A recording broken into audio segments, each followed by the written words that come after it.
Well, I'd just like to start by thanking the organisers. I mean, we've already done a growth thanks, but yeah, thank you so much. I know how hard it is to organise a big conference like this, so thank you for your time and effort. It's really appreciated. And yeah, thanks for the invitation to come and speak to you. It's my first time visiting Sydney, first time in Australia, so really delighted to be here. And it's not bad. It's quite pleasant here, isn't it? So, what are we going to talk about?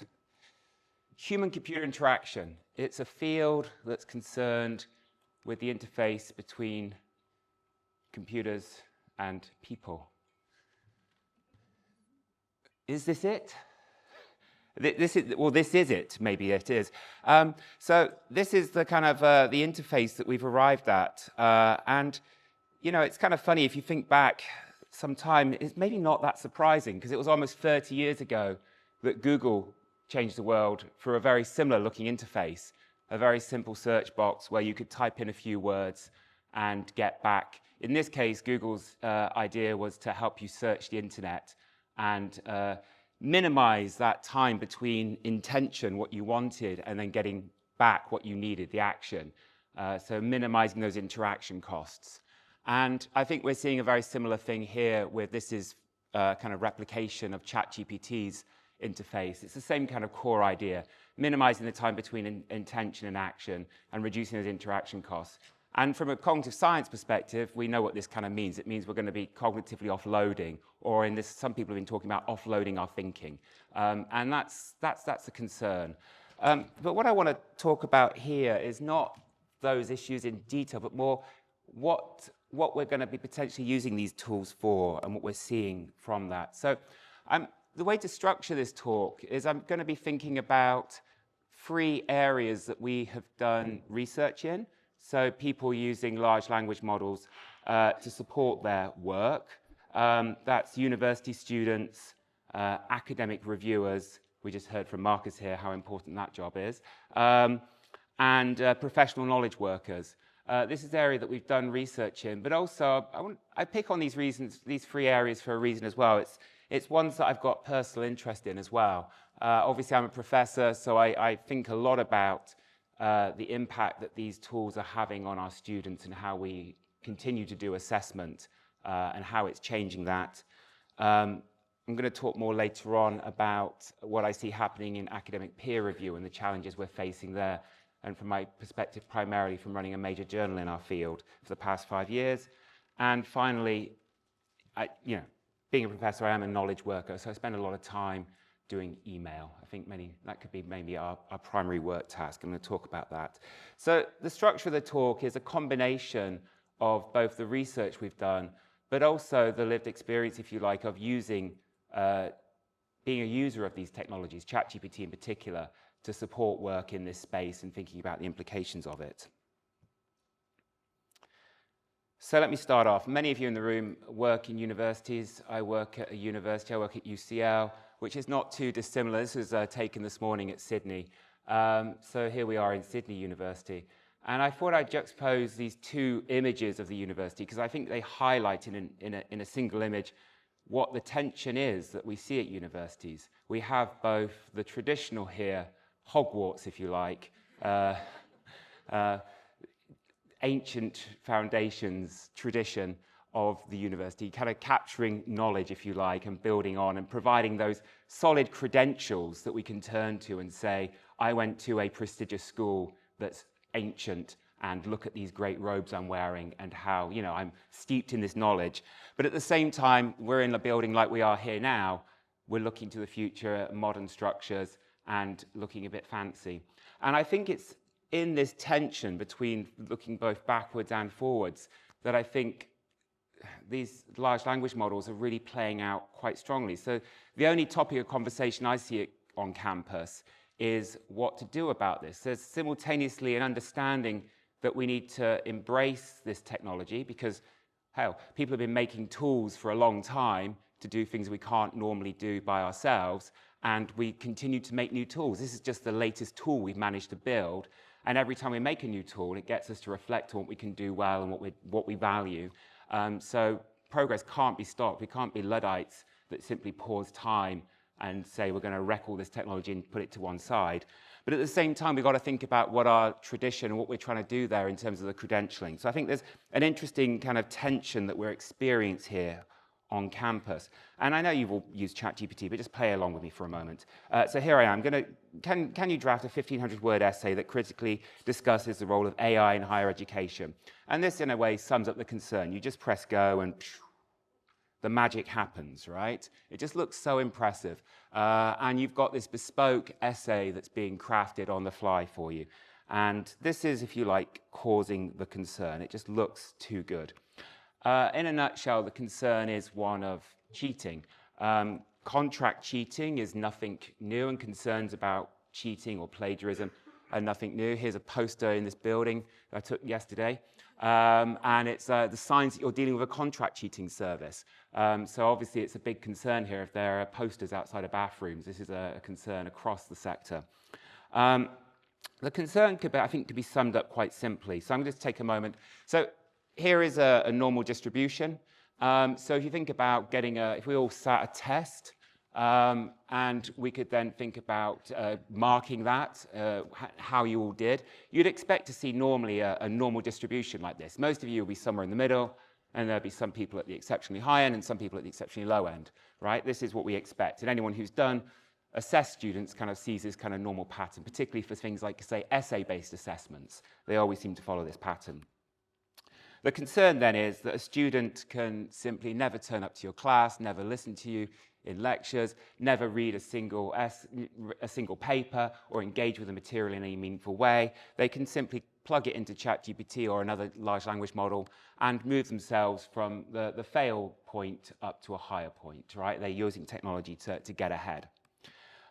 So evidence to support this. So we had Daniel Bushik, Robin Welch actually visit UCL last week and give a really nice seminar on his work. And I pulled out, this is one of the papers he talked about, Robin Welch, just published in Computers and Human Behavior. And I think it just sums up really nicely in a graph what the concern is. So what you have here is performance on the x-axis, higher the number, the better performance, lower the number, the worse performance. And it's basically a histogram. So you've got the distribution here. The test that the students or the participants are doing here is a law school entrance exam. So it's kind of hard reasoning, intelligence test kind of stuff. And what you can see here is you've got study 2. This is the no AI group. There's a normal-ish distribution, a little bit of skew there.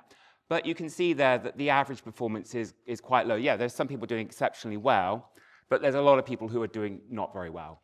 And what you do here is you kind of you allow another group to use ChatGPT and do the same test, and they all ace it, right? They bring themselves up. So there's very few people who are kind of down the fail category. The whole distribution has been moved up.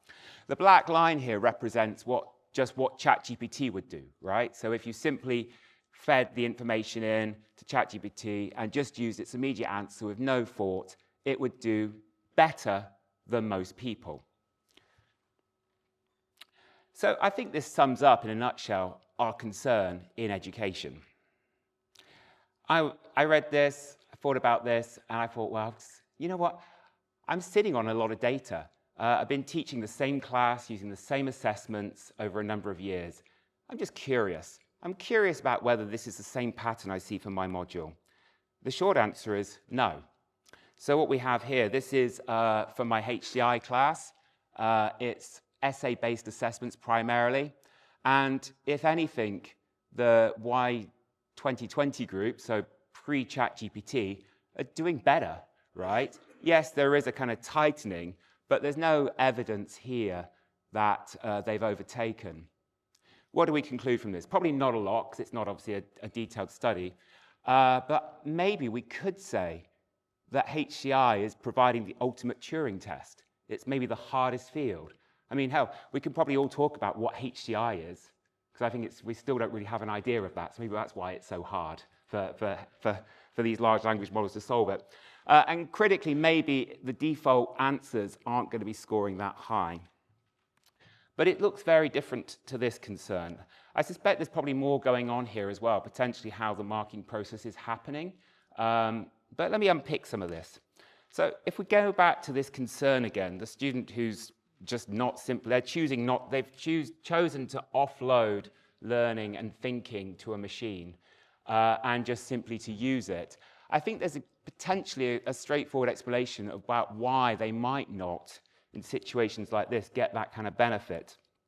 And so this idea from psychology, the Dunning-Kruger effect. And this is a straightforward empirical finding. So again, imagine we do a test in the room, and I get you all to think about, after you've done that test, I get you to write down how well you thought you did. And the Dunning-Kruger effect is those at the lowest end, so the people who objectively score the worst, think they actually are going to be scoring much higher. They're unaware of how bad they are. And that's a well-documented effect. And what it underlies, though, of course, is this core idea that you don't know what you don't know. Or should I put it another way? When you're asked how well you thought you did, the information that you use to answer the question is the same information that you use to answer that question about how well you thought you did. And it becomes a bit of a vicious circle in a way. You sit inside your own filter bubble, if you like. So just to highlight this as a prime example of not knowing what you don't know, if we focus in on this essay that looks impressive at first blush, it's only when you start really reading the outputs of these things that you realize they're just not that great. And yeah, I'm sure the technologists will say, don't worry, the next iteration will be better and stronger. But if we just focus on this version from ChatGPT 4.0, you get this paragraph, which sounds nice and everything like that. But you close out the paragraph with this sentence: research suggests that adaptive learning enhances student engagement and retention by catering to individual learning styles and paces. And there's a reference to Chen et al. 2021. Obviously, many of you are thinking, well, does Chen et al. Even exist? So has it hallucinated something? These are the questions that, you're the experts, right? You'll be thinking, does this exist? But beyond that, you're probably thinking, that's nice, but that's just not very good, right? What did Chen et al. Do, right? So if I'm marking this as a professor, it's like, to me, that would suggest the student, or in this case, the chatbot, hasn't got a deep understanding of this research. Yes, it's got the highlighting about what they found, but how do we know this? What's the details? And it's only maybe through that kind of critical engagement that if the tool were to give me this as a first iteration, I might come back to that paragraph and say, that's nice, can you tell me more about that? Maybe I'd go find that paper, and suddenly you're engaging in this deeper engagement with the tool. But critically, you have to have these skills and this knowledge in order to push it this way. If you don't have that, you simply take it at first blush and think that's good enough, you're not going to get very far. And any expert would tell you that.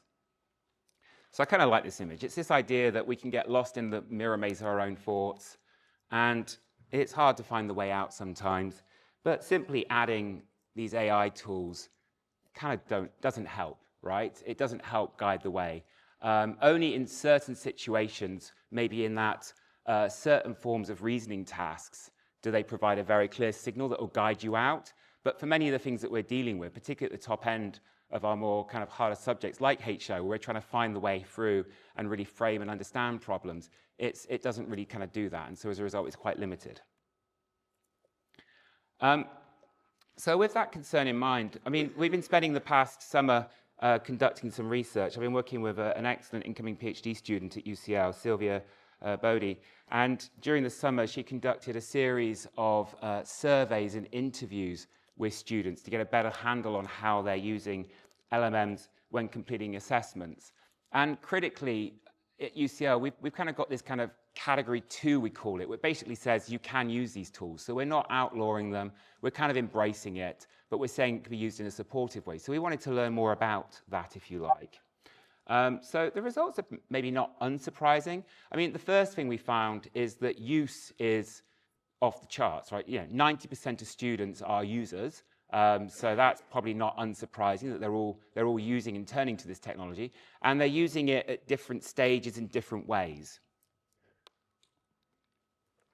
A particular thing that we've been focusing on is the use of these tools to support writing, and perhaps here some unsurprising results. There's lots of things about just simply improving the kind of surface level features of the writing, improving the writing style. And anyone who's a professor here and has read student work has probably seen this firsthand, that things are just getting, things are getting more legible, which is a good thing. But I think it's only when you get to the interviews, and this is what HCI research does. It goes beyond just simple surveys and actually goes and does qualitative research where you actually get this kind of more nuanced understanding of what's going on. And maybe our participants are kidding themselves, who knows? But there was lots of evidence in those interviews to suggest that students are really struggling with this. They want to retain, and they see value in retaining authorship, and particularly the craft skill of writing. They don't want to simply delegate it off to a machine and have it done on their behalf. And I quite like this last quote here. At the end of the day, a human judge will read it, so I prefer to trust myself. And I think this is, in a way, the point to kind of close out on this section. Because, yes, these tools can help produce some written assessment, but that written assessment isn't all of itself the end point. What really it comes down to is the ability to explain and defend and engage with your peers, with your professor, with your classmates, what you know, and to work without the technology. So we have, I was involved in the doctoral consortium yesterday, which was very nice, and we closed out the day discussing on how PhDs are structured in different places around the world. And so one thing that's fairly unique, I think, to the UK structure is we examine our PhD students at the end via this process called the Viva, or by living voice, the Viva Voca exam. And you basically sit in a room with two people, your peers, and do a live review process or have a chat for 2 hours, 3 hours, 4 hours, 5 hours, maybe even 6 hours. And it's a critical discussion about your work.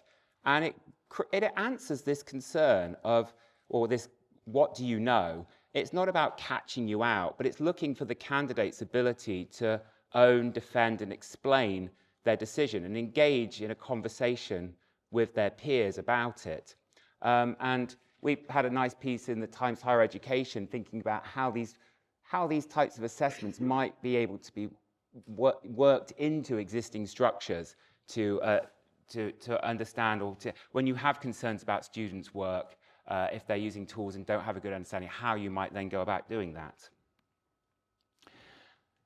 Because that's really what we're trying to do in education, is prepare young people for their future. We both need to, it goes back to what I was saying before at the beginning, this kind of tension between looking to the past and to the future, but also looking at this dual facing again between both providing a credential but also preparing for the future of work. And with that, I'm going to leave education and look to the future of work. So this is an article that was published in The Economist last week. And again, it's a similar looking graph, but given that framing of these two graphs, the graphs I've shown you already, this one, as you can probably agree, is a much more concerning graph. What you have here is the x-axis now is word count. It's not performance, it's the number of characters in a cover letter. But what you can critically see here, what you can see here, is the before AI and then the after AI. Everything is slid up. And so what this is, it's an analysis looking at an online jobs platform where people, crowdsourcing platform essentially, where people post jobs and then they recruit people to do that work. And in order to bid for that contract, you write a little cover letter. And as what AI has done here has lowered the threshold. So now anyone can apply, or it's easier or faster to apply. It's faster to write that job application, to give that bespoke cover letter. So as a result, more people are applying, and more people are applying with better cover letters. The article itself is kind of very interesting because it kind of talks about the implication of this from an economic point of view and the downward pressure it puts on workers. In this case, the argument goes that because cover letters have basically now become useless, they no longer provide a useful signal to potential employees, they basically do away with them. As a result, the best candidates lose out on showing their excellence and now are just lumped in with the weak candidates who can no longer be discriminated between the two, and now everyone gets paid less. Yay, we're winning. We've looked at similar issues on other gig platforms. So this is work with Anna Cox and a PhD student, Laura Laskow, that we co-supervised with Sandy Gould, and a paper that we published in OzCHI a couple of years ago now. Sometimes it's like putting the track in front of the rushing train. And what this work did was a mixture of interviews and video analysis of people working on Amazon Mechanical Turk, so a crowdsourcing platform. And again, it's this kind of gig economy where people are both simultaneously looking for work and finding work.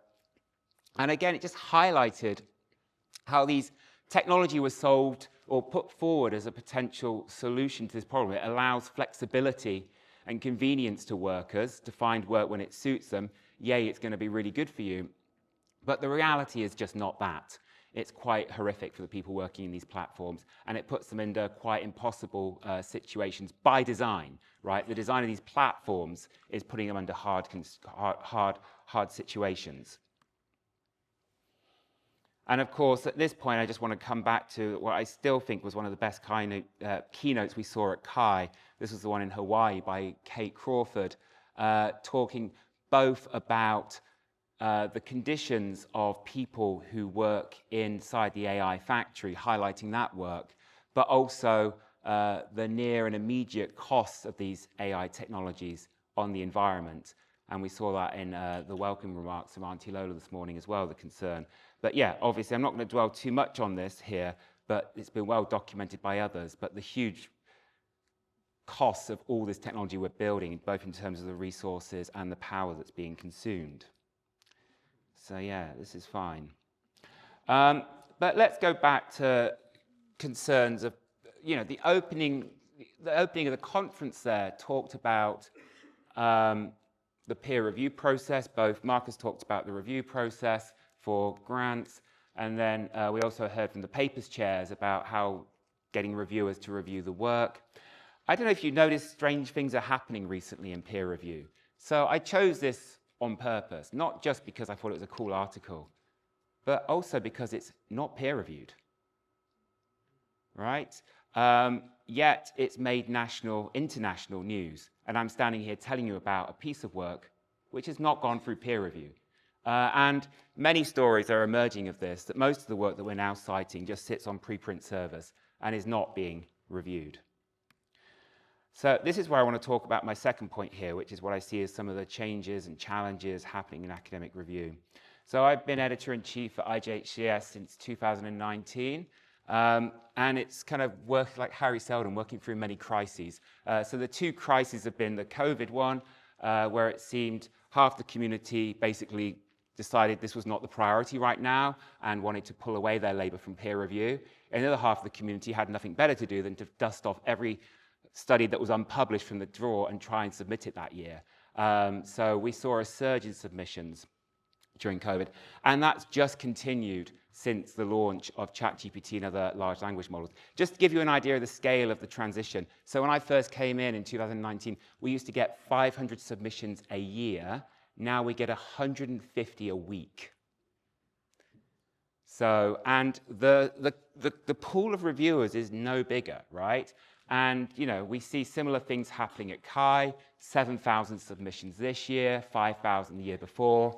The AI conference I just heard about got to 30,000 submissions. So, and the point is there's limited capacity here. Great, congratulations. We're able to write more, buy more and more tickets, but there's fewer, or the same number of people who are willing to review it. And as Mark was saying, the challenge there is we need high-quality reviewers, but getting them is quite difficult.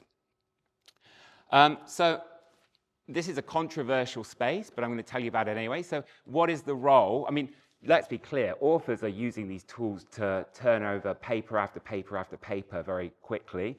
So what's the role of these tools in the hands of reviewers to help them review the work? I think we could all probably agree that dropping the paper you've been asked to review into ChatGPT and asking it to review it for you, taking its output and putting it back into the system is no-go, right? And policy is settling into that space and saying you should not do that for a variety of reasons. So what else could you do? So What we are finding, though, is that venues like Kai are saying that you can use these tools in a supportive way. So you can read the paper yourself, you can have your own thoughts about it, but you can use the large language models to help you improve the quality of your review, maybe check its tone or its usefulness. We explored this in a paper that was published at Kai Work earlier this summer, and where we got participants to come in and do review assignments, either using ChatGPT or not using it.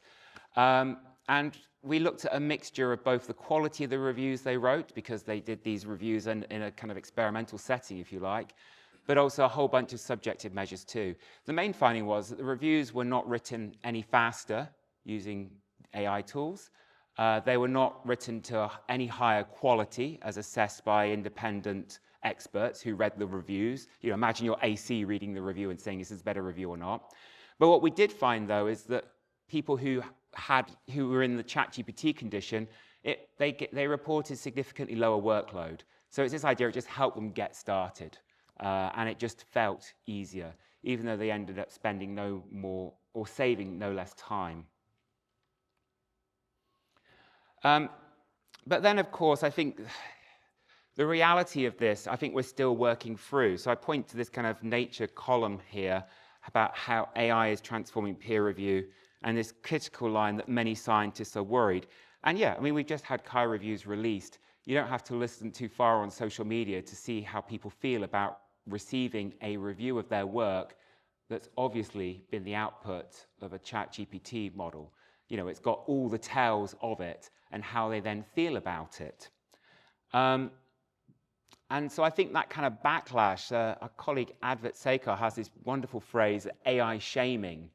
So this idea that, you know, when we see people using these tools and we're not happy about it, we're going to call them out and say they're cheating, or we don't like it. Why are you being so lazy, right? Can you not do this yourself? And this is where I'm going to talk about the last section here, the professional, our recent work looking at professional knowledge workers using these tools. So this is work being led by Nancy Shai with Anna Cox again and Advait Sekar at Microsoft. And it's a mixture of, well, it's primarily interviews with knowledge workers working across organizations playing different roles. And again, use of these tools is rampant, everyone's using, but there's a lot of effort being put across, or people are putting a lot of effort into concealing and hiding their use of these tools. And that came through in the interviews. I just like this phrase, if you're clever, no one knows you've used it.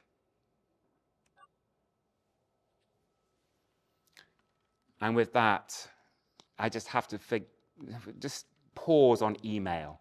I think email is the one task where many people do use these tools. And if you're clever, no one knows you've used it. I think we all have, we can all spot it, right? We can all spot it, let's be clear. And that's really the tension here, isn't it? That we've made this technology, we're trying to cover our tracks about using it, but it's all very obvious. So why then are we using it? I want to tell you about one last piece of work that we did. This paper, Chat Too Long, Didn't Read It. We had it as a Kai, God bless OzCHI. I'm so sad to see it gone. This was an OzCHI essay that we had a couple of years ago, which was a lot of fun. And let me tell you about it. So let's just imagine now we want to write an email, because, you know, writing email is it's just effortful. So I'm going to go to ChatGPT. I'd like to say thank you to my boss, who was really, really helpful today. Can you draft a quick message for me to send? Okay. There we go. Perfect. So I'm going to copy and paste that and then hit send. So this is how we imagine our system working. Did you mean to resign from your job today?